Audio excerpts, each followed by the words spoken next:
सुप्रभात बच्चों, मैं अनीता आपकी हिंदी अध्यापिका। आज 10वीं कक्षा का ये व्याकरण का चैप्टर है।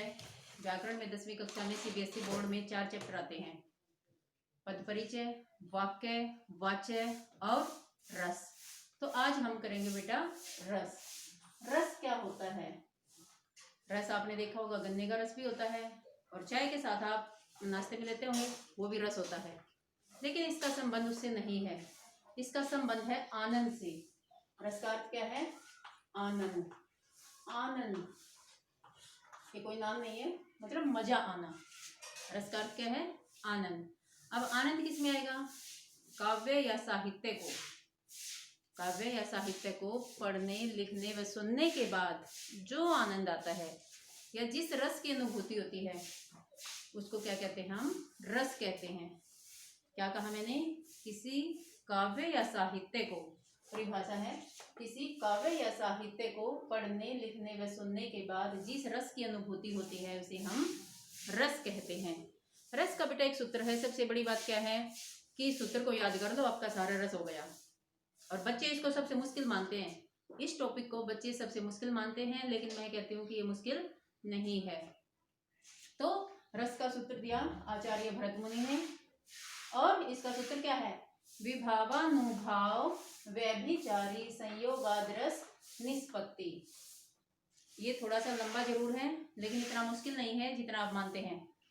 विभावानुभाव व्यभिचारी संयोगाद्रस निष्पत्ति, अर्थात विभाव, अनुभाव, व्यभिचारी के संयोग से, संयोग होता है मिलना, इनके मिलने से रस की निष्पत्ति होती है। किन किन चीजों के? विभाव, अनुभाव और व्यभिचारी के संयोग से रस की निष्पत्ति होती है। हम जानेंगे विभाव क्या होता है, अनुभाव क्या होता है, व्यभिचारी क्या होता है। तो हम परिभाषा कर चुके, सूत्र कर चुके। तो पहला क्वेश्चन हमारा बनता है कि रस का सूत्र दिया किसने है? आचार्य भरत मुनि ने। फिर बनता है वो सूत्र क्या है? विभावानुभाव व्यभिचारी संयोगाद्रस निष्पत्ति। विभाव, अनुभाव, व्यभिचारी के मिलने से रस की निष्पत्ति, निष्पत्ति होता है उत्पन्न होना। परिभाषा हम कर चुके हैं किसी भी काव्य या साहित्य को। अब जो वो रस, गन्ने का रस है, वो हमारा क्या है? क्या है कि भाई वो आनंद लेने के लिए, मतलब मान लिया गर्मी लगी हुई है, हमने गन्ने का रस पी लिया, मजा आ गया, ठीक है। लेकिन इसका संबंध बेटा उससे नहीं है, इसका संबंध है हृदय से। हृदय को आनंद आना काव्य या साहित्य पढ़ते हुए। इसके बगैर काव्य नीरस है। नीरस मतलब बगैर रस का। आपने गन्ना देखा होगा, रस रहित गन्ना, ऐसा ही फिर काव्य हो जाता है अगर काव्य में रस नहीं है तो। अब आते हैं बेटा रस के अंग। अंग भाग समझते होगे आप, जैसे हमारे शरीर के अंग है, हाथ, नाक, कान, आंख, ये ऐसे ही रस के भी अंग हैं।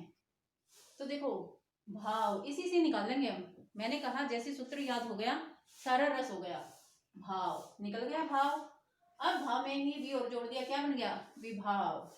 विभाव, अब देखो विभाव, अब ये अ, ठीक है, ये सॉरी, ये अनुभाव, अनुभाव, व्यभिचारी, ये ही इसके 4 अंग हैं। भाव, विभाव, अनुभाव, व्यभिचारी। कई इसको क्या लेते हैं? भाव, विभाव और अनुभाव, व्यभिचारी को रहने देते हैं। कई क्या लेते हैं? विभाव, अनुभाव, व्यभिचारी। तो है मतलब यही बातें, चाहे इसको ले, अब व्यभिचारी को ना ले तो भाव के अंदर ही वो आ जाएगा, मैं आपको आगे बताऊंगी। तो भाव, विभाव, अनुभाव और व्यभिचारी, ये इसके 4 अंग हैं। तो सबसे पहले हम भाव करेंगे। भाव क्या है? अब देखिए, जैसे मैं पढ़ा रही हूँ, आपके मन में भी कुछ भाव आ रहे होंगे कि गलत, ठीक, जैसे भी आप कोई भी कार्य करते हैं, हर वक्त आपके मन में कोई ना कोई विचार आते रहते हैं। उन विचारों को ही क्या कहते हैं? भाव। मन में उठने वाली लहरें, तरंगे, आवेग, वो क्या है? भाव हैं। मन में उठने वाले विकारों को भाव कहते हैं, जो भी मन में उठते हैं। अब देखिए हर वक्त उठते रहते हैं। किसी चीज के बारे में ले लीजिए आप, उसके बारे में अलग भाव निकलेंगे, उसके बारे में अलग निकलेंगे, तो वो क्या है? सारे भाव ही हैं, हमारे हृदय में होते हैं। ये भाव बेटा 2 प्रकार के होते हैं, स्थायी भाव और संचारी भाव।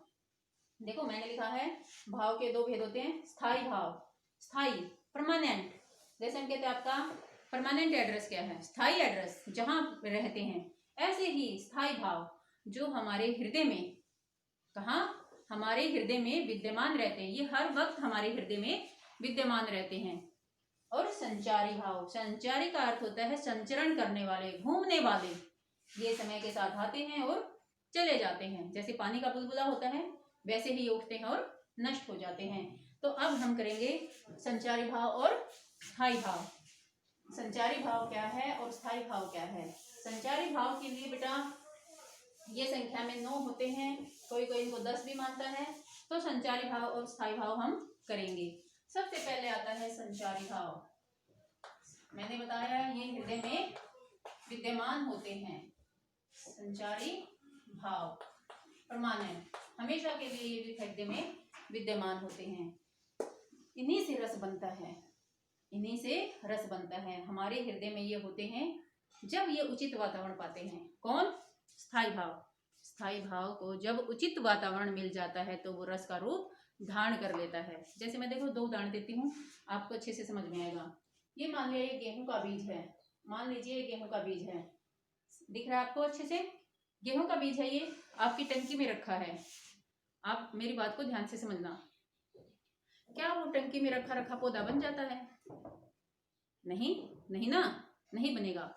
लेकिन जब हमने इस बीज को, ये मिट्टी है, मिट्टी में इस बीज को डाला, ये पानी दे दिया हमने, ये उचित वातावरण मिला, इसको हवा मिली, पानी मिला, खाद मिला, तो ये किसका रूप ले लेगा? पौधे का। किसका रूप ले लेगा? पौधे का। आपने देखा इससे बालियां निकल गई, निकल गई, तो अब ये बीज क्या बन गया? पौधा। क्या बन गया? ये पौधा। अब आप देखिए, क्या इस बीज के अंदर इतनी क्षमता थी कि वो पौधा बना सके? पहले से ही थी ना। तो ये था वो उसका स्थायी भाव कि उसमें वो क्षमता है, लेकिन उसको उचित वातावरण नहीं मिला।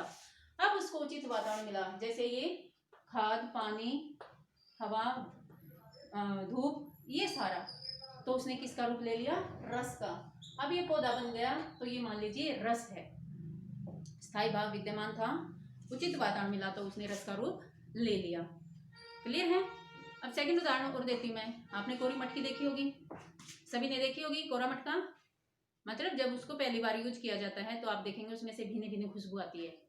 या आप यूँ लगा लीजिए, मिट्टी के ऊपर जब पहली बारिश होती है तो उससे मिट्टी से क्या निकलती है? सुगंध। आप ये बताइए बेटे, वो सुगंध उसमें पहले से ही थी या पानी गिरने के बाद आई है? कुछ बच्चे कहेंगे पानी गिरने के बाद आई है, कुछ कहेंगे पहले से ही थी। तो मैं क्लियर कर देती हूँ, वो सुगंध उसके अंदर पहले से ही थी। उस कोरी मटकी के अंदर भी वो सुगंध पहले से ही थी, जो स्थायी भाव कहते हैं ना वो। लेकिन उसको उचित वातावरण मिला। उचित वातावरण मीन उसको पानी, जब उसमें पानी डाला गया तो वो सुगंध, भीनी भीनी सुगंध है, वो आई, तब उसने ले लिया रस का रूप। क्लियर है? तो ये मैंने कहा कि स्थायी भाव हमारे हृदय में विद्यमान होते हैं, उसको उचित वातावरण मिलता है तो वो रस का रूप धारण कर लेते हैं। तो रस बनने की जो प्रक्रिया है वो किससे शुरू हुई? स्थायी भावों से, जो हमारे हृदय में हमेशा विद्यमान रहते हैं। और जब वो सही रूप पा लेते हैं, सही वातावरण पा लेते हैं, तभी वो रस का रूप धारण करते हैं। तो स्थायी भाव संख्या में 9 होते हैं। कितने होते हैं? 9 होते हैं। कोई कोई इनको 10 भी मानता है। तो ये स्थायी भाव संख्या में 9 होते हैं। तो सबसे पहले ये टेबल है इसकी, हम लर्न करेंगे कौन से स्थायी भाव से कौन सा रस बनता है। इधर करेंगे हम स्थायी भाव, सॉरी यहाँ पे संचारी भाव हमने लिखा था, तो ये था हमारा स्थायी भाव। सबसे पहले हम स्थायी भाव ही कर रहे हैं। ओके, तो ये मैंने गलत लिख दिया था, आप देखिए इसको। स्थायी भाव, स्थायी, तो स्थायी इधर लिखते हैं हम स्थायी भाव और इधर लिखते हैं रस। कौन से स्थायी भाव से कौन सा रस निकलता है? सबसे पहले अब धन्यवाद। ये बेटे हम स्थायी भाव कर रहे थे। स्थायी भाव मैंने कहा संख्या में 9 होते हैं। कोई कोई इनको 10 भी मानता है, तो ये मैंने 10 लिख दिए, जो 10 मानने जा रहे वो लिख दिए हैं। स्थायी भाव से कौन सा रस होता है? रति स्थायी भाव। रति का अर्थ होता है काम से, प्रेम होता है, प्रेम, पति पत्नी या प्रेमी प्रेमिका का प्रेम होता है, वह रति होता है स्थायी भाव। तो इससे रस बनता है श्रृंगार रस। श्रृंगार, रति स्थायी भाव से क्या बनता है? श्रृंगार रस। श्रृंगार रस बेटा जब पति पत्नी या प्रेमी प्रेमिका का मिलन होता है वहां होता है। जब वो मिलते हैं, पति पत्नी या प्रेमी प्रेमिका मिलते हैं, तो संयोग श्रृंगार रस होता है। यहाँ बोर्ड छोटा है इसलिए थोड़ा सा मैं कम लिख रही हूँ। संयोग श्रृंगार रस होता है। और जब पति पत्नी या प्रेमी प्रेमिका बिछुड़ते हैं, तो बिछुड़ने से वियोग श्रृंगार, वियोग का अर्थ होता है बिछुड़ना, संयोग का अर्थ होता है मिलना। तो जब वो बिछुड़ते हैं तो वियोग श्रृंगार रस होता है। बाकी हम नेक्स्ट वीडियो में करेंगे। धन्यवाद।